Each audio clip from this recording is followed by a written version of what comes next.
Hello jellyfish, चलो start करते हैं। आज हम लोग एंडोक्राइनोलॉजी का पार्ट 9 और जो कि ये आखिरी पार्ट होगा एंडोक्राइनोलॉजी का। इसके बाद हम लोग कुछ क्वेश्चन सीरीज को लेकर वापस से मिलेंगे आपके साथ।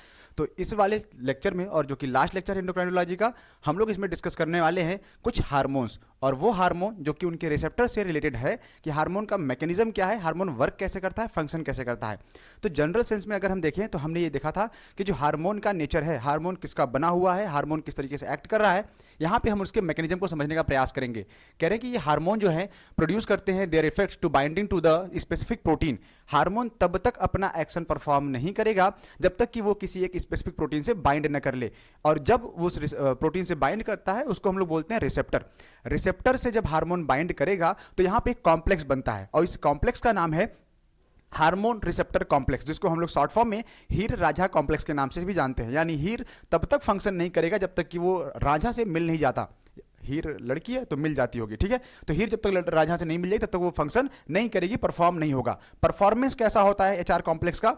एचआर कॉम्प्लेक्स लीड करता है एक बायोकेमिकल चेंज को उस पर्टिकुलर टारगेट सेल के अंदर, या कह लीजिए उस पर्टिकुलर टारगेट टिश्यू के अंदर। तो जब तक कॉम्प्लेक्स नहीं बनेगा, बायोकेमिकल चेंज नहीं आएगा, और उस बायोकेमिकल चेंज की वजह से रेगुलेट होने वाला है वहां पे दो मैकेनिज्म, जिसका नाम है मेटाबॉलिज्म और फिजियोलॉजिकल फंक्शन।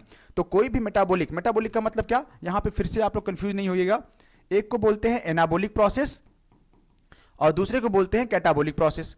तो एनाबोलिक एंड कैटाबोलिक प्रोसेस, यानी जिसको हम लोग मेटाबॉलिज्म के नाम से जानेंगे, ये तब तक परफॉर्म नहीं होगा जब तक कि बायोकेमिकल चेंज ना आए, और साथ ही साथ जो फिजियोलॉजिकल चेंज आने वाला है वो भी तब तक नहीं आएगा जब तक कि ये बाइंड नहीं कर जाता। तो बाइंड करने के बाद अगर हम इसके नेचर की बात करें कि हार्मोन जो सेल से बाइंड करता है या रिसेप्टर से बाइंड करता है, तो कितने तरह का ये हो सकता है। अगर हम रिसेप्टर की बात कर रहे थे हार्मोन की, तो हम जनरली देख पाते हैं कि जो टाइप है हार्मोन रिसेप्टर का, हमारे पास दो टाइप के ये हार्मोन रिसेप्टर्स पाए जाते हैं। पहले वाले का नाम है मेम्ब्रेन बाउंड। जब तक वो मेम्ब्रेन का मतलब क्या है, ये सेल के सरफेस पे ही, मेम्ब्रेन पर ही, प्लाज्मा मेम्ब्रेन के स्ट्रक्चर पे, सेल के मेम्ब्रेन के स्ट्रक्चर पे ही बाइंड करके अपना फंक्शन, अपना चेंज ले आएगा और अपना इंपैक्ट दिखाएगा। जबकि दूसरा वाला जिसका नाम है इंट्रासेलुलर रिसेप्टर्स, तो जब तक ये सेल के अंदर एंटर नहीं कर जाएगा, न्यूक्लियस के पास न चला जाए, साइटोप्लाज्म को क्रॉस न कर ले, तब तक ये अपना फंक्शन परफॉर्म नहीं करेगा। तो दोनों को हम लोग ब्रीफ में देखेंगे वन बाय वन। चलिए स्टार्ट करते हैं पहले वाले पॉइंट से। फर्स्ट वाला हमारे पास है आपके लिए मेम्ब्रेन बाउंड रिसेप्टर, कि मेम्ब्रेन बाउंड रिसेप्टर कैसे काम करते हैं। डायग्रामेटिक भी समझेंगे फ्लो चार्ट बना के। सम हार्मोन जैसे कि प्रोटीन, वो हार्मोन जो प्रोटीन हार्मोन है, या फिर एफएसएच जिसका नाम फॉलिकल स्टिमुलेटिंग हार्मोन है, ये इंटरेक्ट करता है मेम्ब्रेन बाउंड रिसेप्टर से।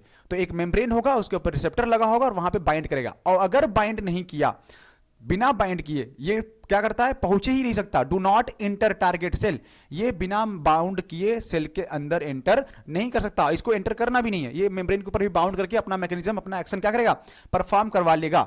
और जब बाइंड कर जाता है तब क्या करता है, ये जनरेट करता है एक secondary messenger. Secondary messenger generate होगा जो कि एक मैसेज को लीड करेगा, जिसका नाम होगा साइक्लिक एएमपी, यानी ये अपना दूत भेजेगा। दूत भेजेगा, उस दूत का नाम होगा एएमपी, साइक्लिक एएमपी, IP3 या फिर कैल्शियम, ठीक है। ये तीन में से कोई एक हो सकता है। और जब ये सिक्रीट होंगे, जनरेट होंगे, तो इंटर्न क्या मिलेगा, रेगुलेट होगा cellular metabolism and cause physiological effect. और ये क्या लीड करेगा, बाउंड करने के बाद सेलुलर मेटाबॉलिज्म या फिर फिजियोलॉजिकल इफेक्ट को क्या करेगा, क्रिएट करता है, लीड करता है। अगर सेलुलर रिसेप्टर की बात हम कही रहे थे कि जो ये बाइंड करता है मेम्ब्रेन बाउंड, तो यहां पे एक हम कॉन्सेप्ट को समझने का प्रयास करते हैं। इसको मान लीजिएगा हार्मोन जो कि मेंशन है, और ये आपका plasma membrane, ovarian cell membrane में लिया हुआ है। यहां पे ओवरी के अंदर हम भेज रहे हैं किसको, उस हार्मोन को जिसका नाम एफएसएच है, फॉलिकल स्टिमुलेटिंग हार्मोन है। और ये वाला पार्ट रिसेप्टर का है। तो ये रिसेप्टर से आके बाइंड करेगा हार्मोन, बन जाएगा एचआर कॉम्प्लेक्स। तो जब तक नहीं बाइंड होगा तब तक एचआर कॉम्प्लेक्स बनेगा नहीं। एचआर कॉम्प्लेक्स के बाइंड होते ही एक रिस्पांस आता है, उस रिस्पांस को बोलते हैं रिस्पांस 1, और उसके बाद जनरेट होगा सेकेंडरी मैसेंजर। तो सेकेंडरी मैसेंजर जनरेट होगा जिसका नाम साइक्लिक एएमपी या सीए होगा, कैल्शियम आयन होगा। किसके केस में, ओवेरियन सेल मेम्ब्रेन के केस में। उसके बाद ये लीड करेगा बायोकेमिकल चेंज को, सॉरी बायोकेमिकल रिस्पांस को। बायोकेमिकल रिस्पांस आएगा आपका लेके फिजियोलॉजिकल रिस्पांस, और उसके बाद आप देखेंगे कि ओवरी की पोजीशन में, लोकेशन में क्या होगी, ग्रोथ देखने को मिलेगी।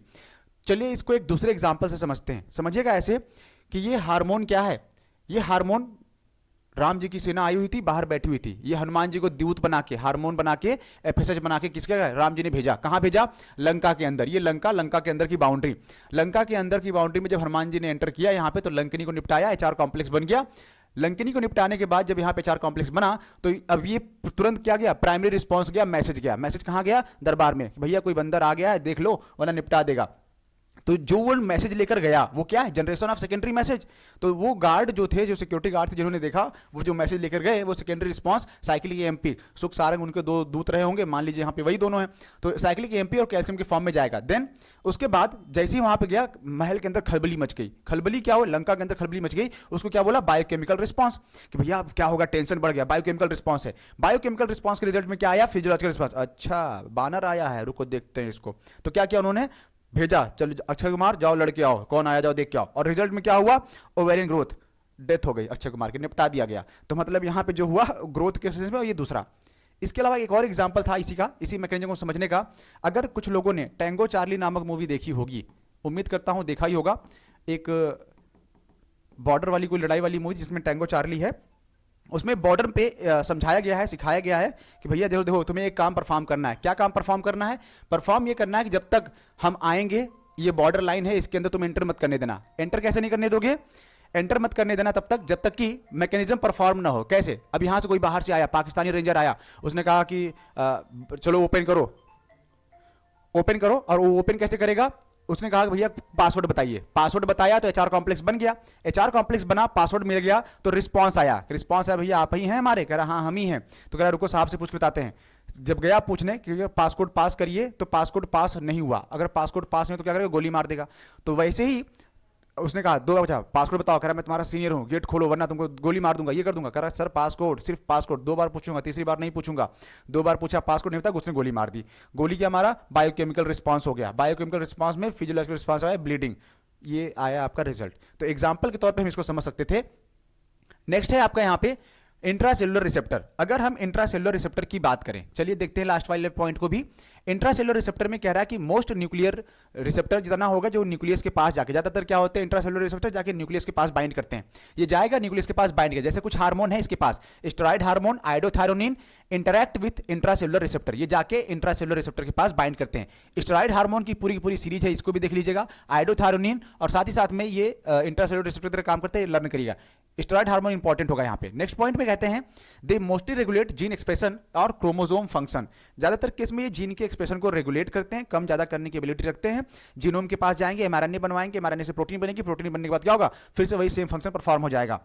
Cumulative biochemical actions result in physiological and developmental effect, और इसके रिजल्ट में आपको फिजियोलॉजिकल और डेवलपमेंटल इफेक्ट देखने को मिलेगा। चलिए लास्ट पॉइंट में इसको भी देख लेते हैं। यहां पे वापस एक प्लाज्मा मेम्ब्रेन ली गई है, जो कि इस बार यूटेराइन सेल मेम्ब्रेन की है, ठीक है। हार्मोन आएगा, उस हार्मोन का नाम हमने यहां पे एग्जांपल के तौर पे लिया हुआ है एस्ट्रोजन।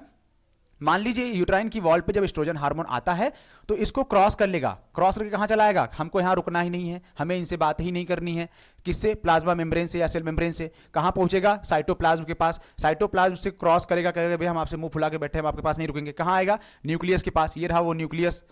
न्यूक्लियर मेम्ब्रेन को क्रॉस करके न्यूक्लियस के अंदर कहां मिलेगा, ये मिलेगा आपके क्रोमोसोम से, क्रोमोसोम से, डीएनए से, जीनोम से। और क्रोमोसोम को अगर हम हाईलाइट करें तो आप ये देखते हैं डीएनए का पार्ट। डीएनए में जीन के एक सेगमेंट को, या ढेर सारे जो भी सेगमेंट होंगे, इनको हम टोटल जीनोम बोलेंगे, किसी एक सेगमेंट को जीन बोलेंगे। तो कह रहा है वहां पे आने के बाद जीनोम को पकड़िए आप, जीनोम से क्या सिंथेसाइज करवाएगा, एमआरएनए बनवाएगा। एमआरएनए बनेगा तो डेफिनेटली एमआरएनए किसको कोड करता है, ट्रांसलेशन के रिजल्ट में ये क्या बनाएगा, प्रोटीन बनाएगा। जब प्रोटीन बन जाएगी तो उसका क्या आएगा, फिजियोलॉजिकल रिस्पांस आएगा। फिजियोलॉजिकल रिस्पांस के रिजल्ट में हम क्या देख पाएंगे कि टिश्यू ग्रोथ हो रही है या फिर डिफरेंशिएशन हो रहा है। ये लास्ट पॉइंट था आपका, ठीक है।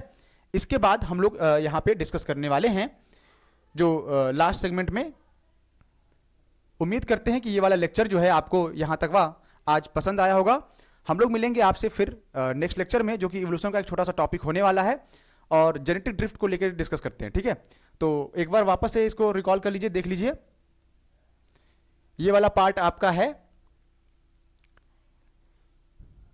और ये लास्ट सेगमेंट में आपके लिए कि हार्मोन आया एस्ट्रोजन यूटेराइन सेल मेम्ब्रेन से साइटोप्लाज्म के पास, फिर न्यूक्लियर मेम्ब्रेन के पास, क्रॉस करेगा न्यूक्लियस, हार्मोन रिसेप्टर से आके यहां पे बाइंड करेगा। ये जो बाइंड किया था यहां पे, यहीं पे क्या बन गया आपका, एचआर कॉम्प्लेक्स। तो एचआर कॉम्प्लेक्स आपका यहीं पे बन गया और उसके बाद क्या करेगा, ये लीड कर देगा फर्दर आगे की तरफ। ठीक है, जो रिजल्टेंट में आएगा जीनोम, जीनोम से एमआरएनए, एमआरएनए से प्रोटीन, प्रोटीन से फिजियोलॉजिकल रिस्पॉन्स और फिर फर्दर टिश्यू ग्रोथ या डिफरेंशिएशन। क्लियर है? आज के लिए इतना ही, मिलते हैं हम लोग फिर से नेक्स्ट लेक्चर में आपको जेनेटिक ड्रिफ्ट के साथ या फिर इवोल्यूशन के किसी टॉपिक को लेकर डिस्कस करने के लिए मिलेंगे। थैंक यू, बने रहिए हमारे साथ स्टडी क्लिक में।